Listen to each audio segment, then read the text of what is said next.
초고가 주택에서 일어나고 있는 이상한 현상에 대해서 여러분들한테 한번 설명을 해보겠습니다. 요즘에 그 젊은 부자들, 특히 막 20대 부자들이 갑자기 이슈가 되고 있어요. 무슨 얘기냐면 바로 이런 겁니다. 장윤정 씨가 이제 집을 팔았는데 120억에 팔았다. 벌써 이제 자극적이죠? 연예인이 뭐 이렇게 돈 많이 벌었으면 자극적인데, 그게 이제 나인원 한남, 제일 비싼 어떤 아파트 중에 하나인데, 근데 여기서 더 자극적이야. 뭐냐? 30대가 샀어. 이것만으로도 벌써 야 100억짜리 30대가 사? 근데 전액 현금으로 샀다. 클릭 안 할 수가 없죠. 유튜버로서 이런 제목을 보면은 클릭률 장난 아니겠는데? 라는 느낌이 듭니다. 근데 이 내용을 보면 뭐 간단한 거예요. 제가 말한 것처럼 그냥 30대인 사람이 현금을 많이 가지고 있었나 봐요. 그래서 그 돈을 가지고 집을 샀다. 그겁니다. 자, 근데 여기서 끝나는 게 아니에요.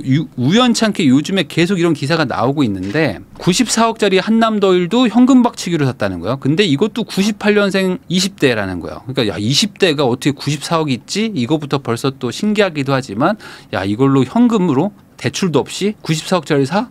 대단한데? 라는 생각이 좀 드는 거죠. 자, 그러면 여기서 끝이냐? 아닙니다. 또 있습니다. 지금 압구정 현대아파트도 이제 뭐 최고의 입지다라고 부르는 곳인데 여기에 80억짜리 아파트를 샀어요. 92년생이. 30대 초반인데 압구정 현대아파트를 사네. 대단하다.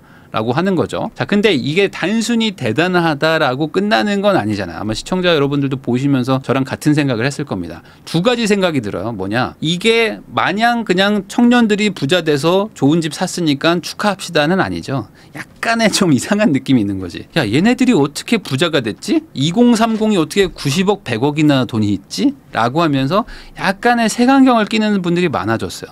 그래서 이런 분들이 뭐 지금 뭐 코인 관련된 뭐 업계에 있다든지 아니면 뭐 코인으로 뭐 이렇게 부자 됐다든지 뭐 근데 그럴 수도 있는 거잖아요. 그게 뭐 불법은 아니니까. 근데 그거를 가지고 야 이건 좀 아니지 않나라는 생각으로 보는 거는 좀 저는 좀 이상하다. 라는 게 좀 하나 또 있고, 또 하나 이게 지금 집이기 때문에 대단히 많이 이슈가 되지만 사실 이 집보다 더 비싼 게 건물이죠. 강남에는 뭐 200억, 300억, 500억짜리 건물들도 많이 있는데 이런 것들도 지금 많이 사고 있거든요. 젊은 부자들이. 그래서 이런 거는 사실 어찌 보면 더 비싼 건데도 불구하고 크게 이슈가 안 됩니다. 그래서 이걸 보면서 다시 한번 느꼈죠. 우리나라는 주택만 관심이 있어.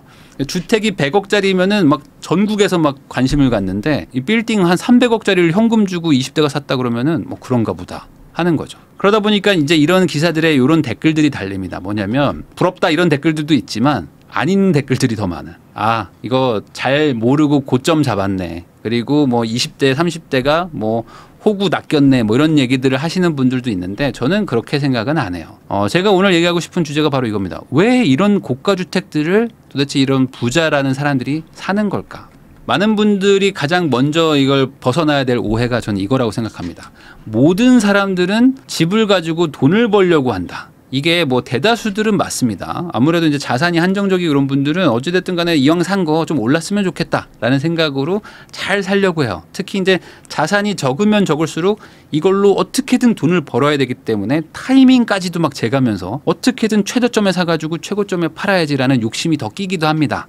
근데 이게 자산이 늘어나면 늘어날수록 어느 정도 단계를 넘어가는 사람들 입장에서는 이게 꼭 그런 것도 아니에요. 집으로 꼭 돈을 안 벌어도 돼. 라는 생각들을 하는 거죠. 이거 한때 유행했던 그런 그 인터넷 짤방 같은 건데 이 압구정 현대 오늘 바로 사러 갑니다 하면서 수고하세요 하면서 이 공무원이었죠. 공무원인 분이 이 비트코인 가지고 한 35억 벌어서 이걸로 지금 압구정 현대 사러 갑니다 뭐 이런 게 한번 인터넷에 돈 적이 있는데 이런 것들을 보면은 어때요? 돈 벌어가지고 좋은 집 사야 되겠다. 나도 돈 많이 벌어가지고 어떻게든 투자 잘하고 뭐 사업해가지고 돈 벌어서 좋은 집 사야지라는 생각들이 들긴 드는데 이것도 어느 정도까지 라는 거죠. 기본적으로 이 집값이 연소득 대비 많이 비싸잖아요. 대부분 우리가 연봉이 뭐 몇천 단위인데 집은 몇 억짜리를 사니까 작게는 5배, 뭐 많이 비싸면 한 10배에서 막 15배짜리 집들도 막 사기도 합니다. 그러면은 이 집의 투자 가치가 상당히 중요하죠. 왜냐하면 이 집값이 내려가는 거에 따라서 연소득을 훨씬 뛰어넘는 손해가 일어날 수도 있는 거니까 이 집이 안 오르면 큰일이 나죠. 근데 이게 어느 정도 자산이나 아니면 어느 정도 뭐 사업을 하거나 소득이 좀 높은 분들 있죠. 그 단계를 넘어가기 시작해서 내가 사는 집값이 내 연소득 대비해서 그렇게 비싸지 않은 부자들도 있어요. 그런 사람들은 이제 더 이상 집값에 아주 이렇게 예민하지 않은 거죠. 집의 사용 가치가 훨씬 중요한 겁니다. 이게 필요하니까 사는 거죠. 이 사실 한국의 부자들은 엄청 검소한 편입니다. 그래서 이런 얘기를 하게 되면은 많은 분들이 의아해하는 분들도 있어. 아니 부자들이 얼마나 많고 그 사람들이 돈 엄청 많이 쓰는데 왜 검소하다고 말도 안 되는 얘기를 하느냐라고 하시는 분들도 있는데 우리나라는 되게 그 남 눈치를 많이 보는 그런 사회 분위기를 가지고 있고 또 누가 좀 뭔가 좀 돈을 쓴다거나 뭔가 좀 그런 식으로 자기 돈 자랑을 하거나 하면은 되게 뭐라고 하는 나라입니다. 그러다 보니까 이게 되게 잘 안 돼요. 외국에 비하면 우리나라의 어떤 재벌이나 이런 분들은 정말 소박하게 삽니다. 그러니까 상대적인 표현입니다. 이런 얘기가 있어요. 8년째 단독주택 공시지가 1위 바로 이명희 회장이다 해가지고 그 신세계 관련된 그 회장님이신데 요분의 집이 공시가격 기준으로 280억 한 300억 정도 합니다. 그러니까 이 300억짜리 집에 사니까 야 부자다라고 할 수도 있지만 이게 과연 우리나라에서 정말 손꼽히는 재벌의 집 가격으로 맞는 거냐. 이분이 재산이 뭐 약간 뭐 주식 시세에 따라 다르지만 그래서 한 2조 정도는 있는 분이시거든요. 그럼 2조 정도 있는 사람이 300억짜리 집에 산다? 그러면은 우리도 이렇게는 안 삽니다.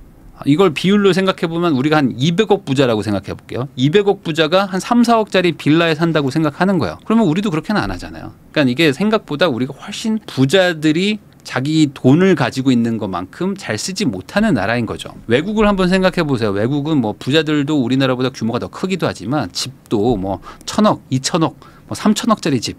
뭐 인도의 재벌은 뭐 5조짜리 뭐 이런 집에 살기도 하잖아요. 뭐 그런 것처럼 이 집이라는 거 아니면 어떤 뭐 그런 소비라는 거에 대해서도 우리는 조금 좀 까다로운 게 있습니다. 자, 그런데 어찌됐든 간에 부자라는 개념으로 가면 갈수록 집값 상승이나 하락에 그렇게 관심이 높아지지 않아요. 왜 그러냐면 기본적으로 집이라는 것 자체가 뭐 10채, 20채, 30채를 사는 사람이 별로 없습니다. 대부분 이제 한두 채 정도 가지고 있고 뭐 자녀 숫자 정도 가지고 있는 다음에 그 다음에는 건물이나 토지 쪽으로 많이 가고요. 대부분 또 사업도 많이 하고 있기 때문에 본인 사업에서 뭔가 또 매출을 더 많이 늘리려고 하지 아니면 본인 사업에 관련된 토지나 뭐 건물을 사려고 하는 거지 이 집에 대해서는 그렇게 크게 비중이 없죠. 그런데 초고가 주택이 점점 더 비싸지는 이유가 따로 있습니다. 이게 뭐냐면 바로 저는 이렇게 생각하는데 우리나라는 기본적으로 저 옛날에도 그랬어요. 한 20년 전에도 그랬고 30년 전에도 그랬지만 어디 사는지를 가지고 약간 그 사람을 평가하는 나라긴 합니다. 이게 약간 우리나라의 어떤 뭐 민족성일 수도 있는 것 같기도 하고 아니면 너무 이제 단기간에 이제 우리나라가 좀 발전하다 보니까 사람을 약간 좀 경제력을 가지고 많이 평가를 하긴 하는데 그러다 보니까 너 어느 동네 살아? 했을 때 저 무슨 동 살아요? 그러면 부자네 하면서 약간 이런 식으로 평가를 하는 게 있어요. 그러다 보니까 이제 비싼 아파트에 살거나 약간 부촌에 산다는 것이 되게 중요한데 이게 더 빨리 좀 약간 가속화가 된 거죠. 제가 예전부터 계속 똑같은 얘기를 하지만 사실 우리나라는 실질적으로 다주택자가 그렇게 많지 않습니다. 이 다주택자보다는 1주택자가 압도적으로 많은 나라고요. 그러다 보니까 다주택자 규제를 한다 하지만 실질적으로 다주택자라고 하는 사람들이 아파트를 여러 채를 가지고 있는 사람도 별로 없고요. 뭐 가지고 있어도 뭐 자기 살 집 하나에 뭐 오피스텔 뭐 빌라 이런 거 뭐 한두 채 가지고 있는 분들이 대다수예요. 아니면 뭐 일시적 2주택 같은 분들. 이건 어디서도 볼 수 있냐면은 이 다주택자 비중을 봐도 알 수가 있습니다. 주택을 2개 이상 가지고 있는 사람이 몇 명이나 되느냐? 를 보면은 2018년입니다. 이때도 규제를 많이 할 때였고 계속 규제를 했었는데도 불구하고 15.6%에서 14.9% 정도 왔다 갔다 하는 거예요. 그러니까 이 다주택자라는 거 우리나라의 집을 2채 이상 가지고 있는 사람들이 15% 정도 밖에 안 되는 것이고 그럼 나머지 85%는 집 한 채 가지고 있는 사람들인 거죠. 그렇게 다주택자가 많지 않은데 다주택자 규제를 지금 한 4, 5년간 강력하게 지금 시행을 하고 있습니다. 그러다 보니까 어떻게 됩니까? 다주택자 규제도 하고 있죠. 그다음에 이제 재건축 규제도 많이 했습니다. 재건축 초과이익 환수제 같은 것들 때문에 진행이 막 안 됐죠. 안전진단에서 다 막혀 있었고 그다음에 조금 뭐 해보려고 하는 지역들은 어떻게 됩니까? 토지거래 허가구역이라는 걸 이제 지정을 해가지고 무주택자들만 집을 살 수 있게 하고 그다음에 이 사람들은 전세도 못 주게 하고 들어가서 살아야 되고 이런 것들을 하면서 이 최상위 지역에 신축이 지어지는 게 되게 어려웠어요. 최근 한 7, 8년 정도. 그리고 부자들이 한 곳에 좀 모여 살게 하는 정책을 폈습니다. 이걸 뭐 의도했다 안 했다는 뭐 제가 알 수 없지만 결과론적으로는 부자들이 좀 모여 살고 그리고 이 부자들이 신축을 가고 싶은데 신축이 없어지게 만드는 그런 정책을 펼쳤다는 거예요. 그러다 보니까 어떤 일이 일어나느냐. 아까도 말했듯이 이 토지거래 허가구역이라는 게 지금 웬만한 서울에 입지 좋은 대단지 재건축 희망하는 아파트에 다 걸려 있습니다. 그러면 이 지역들은 대다수가 사람들이 살고 싶어하는 동네예요. 특히 이제 뭐 잠실, 삼성동, 뭐 대치, 뭐 청담동 이런 데들은 아예 동으로 걸려 있습니다. 그러면 어떻게 됩니까? 이 지역 자체는 무주택자인데 실거주만 매수를 해서 들어가서 살 수 있게 돼 있어요. 그러니까 이게 시행한 지가 지금 4년에서 이제 5년 차로 넘어가거든요. 그러면 이 사이에 여기에 집을 산 사람들은 어떻게 됐을까요? 기존의 집을 판 사람 말고 새로 산 사람이 지금 들어갈 때는 무주택자여야지 되죠. 거기다가 대출 규제도 엄청나게 강력했습니다.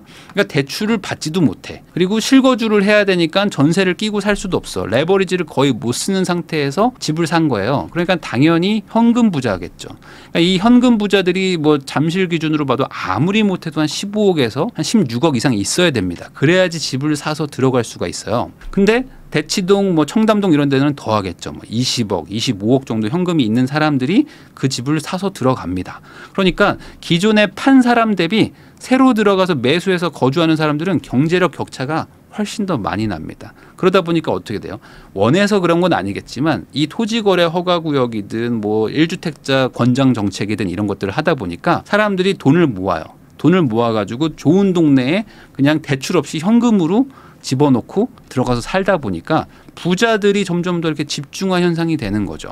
이 토지거래 허가구역은 또 다른 저는 뭐 문제점이 있다고 생각합니다. 뭐냐면 이 토지거래 허가구역 지역이 기본적으로 어떤 개발 호재라든지 재건축 예정지라든지 이런 곳입니다. 그러니까 기본적으로 연식이 한 20년 이상 됐고 뭐 30년 넘은 구축 지역들이 대다수입니다. 그러면 이런 지역은 이제 부자들이 들어가긴 들어가는데 이 부자도 어느 정도 좀 등급이 있겠죠. 꽤 부자긴 하죠. 당연히 현금이 뭐 20, 30억씩 있는데 어떻게 부자가 아닙니까? 근데 이런 분들도 이런 토지거래 허가구역에 들어가는 거는 어찌됐든 간에 뭐 약간 구축이기도 하지만 재건축 예정지, 개발 호재도 있고 하니까 집값도 좀 오르면 좋겠다라는 마음이 없지는 않을 겁니다. 당연히 이제 살기 좋은 동네니까 이제 거주성 때문에 들어가긴 하지만 사가지고 오르면 좋겠지 뭐. 살다 보면 뭐 재건축도 되고 좋겠지 정도의 그런 희망이 있는 분들이 이제 여기를 간다면은 더 큰 부자들도 있을 거 아닙니까? 더 큰 부자들. 그러면 이 더 큰 부자들은 굳이 집으로 돈을 안 벌어도 된다고 말씀드렸잖아요. 내가 사업체를 운영하고 뭐 수십억씩 벌어요. 그럼 집값이 뭐 굳이 오르든 안 오르든 뭔 상관이야? 라는 생각을 할 수 있죠. 그럼 이런 분들 입장에서는 몸테크를 할 이유가 없죠. 그러면 몸테크를 안 하고도 좋은 동네에 어찌됐든 지금 다주택자 규제들을 많이 하고 있으니까 한 채만 사야 된다면은 신축에 가서 살고 싶지 않겠습니까? 그러니까 신축이면서 동네도 좀 멋져가지고 사람들이 좀 인정할 수 있는 그런 동네에 가서 사는 게 내 사업에도 도움도 되고 남들한테 말하기도 편할 것 같다라는 생각들을 하겠죠. 그래서 이런 생각들을 할 겁니다. 부촌이라고 좀 부를 수 있는 동네. 그런데 약간 신축급 아파트 아니면 신축은 아니더라도 남들한테 뭔가 얘기를 했을 때 되게 집 좋다라고 말할 수 있는 데가 어디지라고 사람들은 자연스럽게 생각을 할 겁니다. 그게 바로 지금 반포와 한남동의 가격 급등 현상을 일으키고 있는 것이 아닌가라고 저는 생각을 해요. 왜 그러냐면 지금 우리나라 지금 서울 아파트의 연식을 보면요. 10년 초과된 아파트가 81%입니다. 그러면은 우리 요즘에 신축 좋아하죠. 그 신축 좋아하는 게 그냥 당연히 신축이어서가 아니고 실제 신축이 한 10년 차, 뭐 20년 차들 대비 유의미하게 살기 좋아요. 설계도 훨씬 더 좋고요.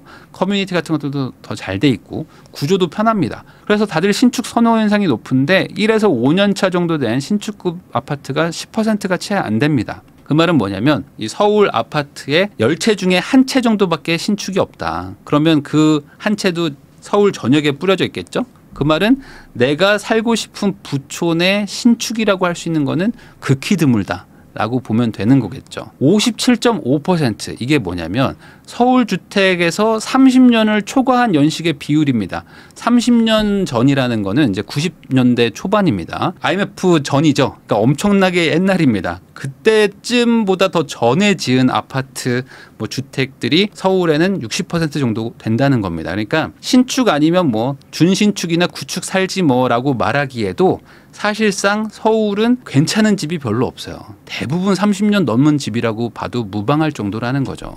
그래서 15년, 20년 된 집들도 생각보다 인기가 되게 좋은 게 낡은 집이 너무 많아요. 자, 그런데 이 몇 년간 재건축을 계속 막는 정책을 써왔습니다. 재건축하게 되면 뭐 재건축 초과이익 환수제로 뭐 몇 억을 내라 이런 정책들이 계속 살아 있고요. 그다음 다주택자 규제 정책도 여전히 있습니다. 뭐 취득세도 엄청나게 높여놓고요. 그리고 사게 되면 뭐 양도세도 많이 부과하고 이런 것들이 계속 일어나는데 문제가 있죠. 뭐냐면 제가 항상 얘기하지만 주거용이 비싼 곳만 필요한 건 아닙니다. 이게 내 경제력에 맞춰가지고 좀 저가 주택들, 좀 서민용 주택들도 많이 필요한데 서민용 주택의 전형적인 게 바로 오피스텔.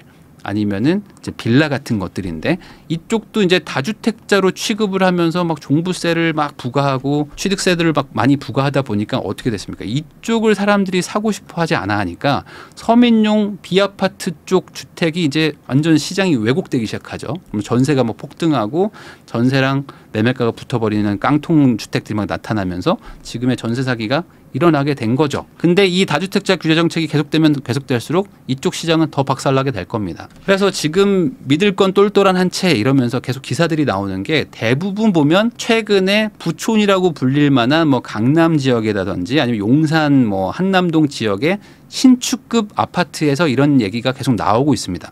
이게 아까 제가 말한 것처럼 결국에 몸테크도 필요 없는 더 상급의 부자들은 신축 그냥 사겠다. 뭐 이게 뭐 30억이든 40억이든 난 잘 모르겠고 어찌됐든 집을 필요하니까 산다는 거죠. 그렇게 해서 지금 계속 올라가고 있는 추세입니다. 그래서 집을 안 사는 사람들도 있죠. 이 안 사는 사람들은 어떻게 하냐면 아까 말한 그런 좀 비싼 동네 있죠. 그런 비싼 동네 신축급 아파트에 월세를 삽니다. 그래서 이 월세도 엄청나게 지금 올라갔어요. 과거 한 몇 년 대비 거의 1.5배에서 2배 가까이 올랐는데 1년이 아닙니다. 1년이 아니고 월세를 2천씩 내는 집들도 지금 계속 늘어나고 있거든요.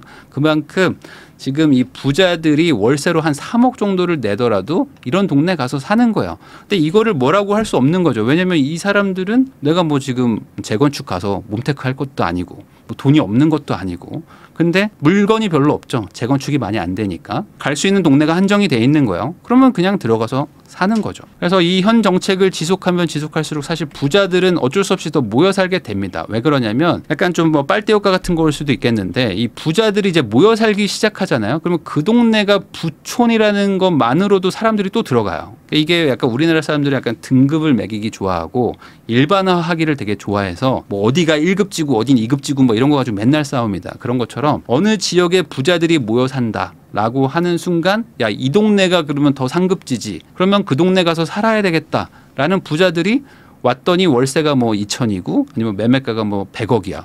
그래 뭐 들어가서 살면 되지 뭐 라고 하면서 가서 가격이 계속 올라가는 이런 식의 일이 일어나고 있는 거죠. 그래서 실제로 지금 이런 부분에 대해서 되게 우려하고 있는 게 이 국토연구원에서 나온 얘기입니다. 서울이 지금 고가주택과 저가주택 밀집지 분리가 심각한 수준이다라고 해서 이걸 진위계수로 좀 표현을 한 게 있는데 보면은 이제 비싼 집들 있죠. 이 비싼 집들하고 그다음에 뭐 상대적으로 저렴한 뭐 이제 파란색 지역들 이런 지역들이 보면 좀 몰려 있어요. 그러니까 이게 이 부자들이 점점 이렇게 모여서 산다는 거죠. 이게 예전보다 지금 점점 심해지고 있다고 합니다. 그러면 이게 앞으로 계속된다면 어떻게 되겠습니까? 이게 더 심해지겠죠. 이 빨간색은 더 진해지는 것이고 파란색은 또 파란색대로 점점 이제 응축되면서 또 진해지겠죠. 그러니까 그런 식으로 양극화가 계속 일어나게 되고 그러면 이제 자산 격차는 더 벌어지게 되는 것인데 이거에 대해서 지금 정부나 어떤 정치권에서는 어떤 생각을 가지고 있는지 아직은 잘 모르겠습니다. 그래서 이게 어찌 보면은 지난 정책들의 어떤 실패나 이런 것들을 뭐 인정을 해야 되는 걸 수도 있기 때문에 뭐 부담스러울 수도 있겠지만 크게 봐서는 결국에 우리나라의 어떤 뭐 부동산 정책이나 이런 거에 대한 철학을 생각한다면은 뭐 국민들을 대상으로 좀 설득을 할 필요도 있는 것 같아요. 그래서 지금 세제를 좀 전면적으로 좀 개편을 하려고 뭐 정부도 추진은 한다고 했는데 뭐 흐지부지 되고 있는 것 같기도 하고 뭐 이번에 뭐 총선 결과 이후로 이제 야당과의 뭐 협치나 이런 것들이 뭐 쉽지 않을 수도 있을 것 같아가지고 된다는 보장을 뭐 저도 못하겠지만 그럼에도 불구하고 어찌됐든 간에 지금 이 부동산 관련된 이 어떤 정치와 정책이 세금과 같이 버무려져 가지고 이게 풀 수 없는 약간 그 딱딱하게 굳어버린 실타래가 돼버렸는데 이걸 어떻게든 좀 풀어가지고 지금 이 방향대로 가는 거를 조금이라도 좀 늦춰야 되지 않을까. 이대로 가잖아요. 그럼 이게 절대 좋은 게 아닙니다. 절대 좋은 게 아니고 비싼 동네들은 더 비싸질 거고요. 그리고 그 동네는 부자들이 더 모여 살 거고요. 그럼 상대적으로 그나마 조금 경제력이 좀 괜찮은 분들은 더 무리를 해서라도 그 동네 인근이라도 가려고 하기 때문에 점점 더 그 지역별로 비싼 동네들 그러니까 산처럼 가격들이 막 톡톡 튀는 동네들이 더 늘어날 거예요. 그리고 비아파트, 빌라나 오피스텔 같은 것들은 점점 더 힘들어지겠죠. 그래서 이 방향으로 가는 게 과연 국민 모두한테 좋은 것인지 스스로가 한번 생각해 볼 필요도 있을 것 같습니다.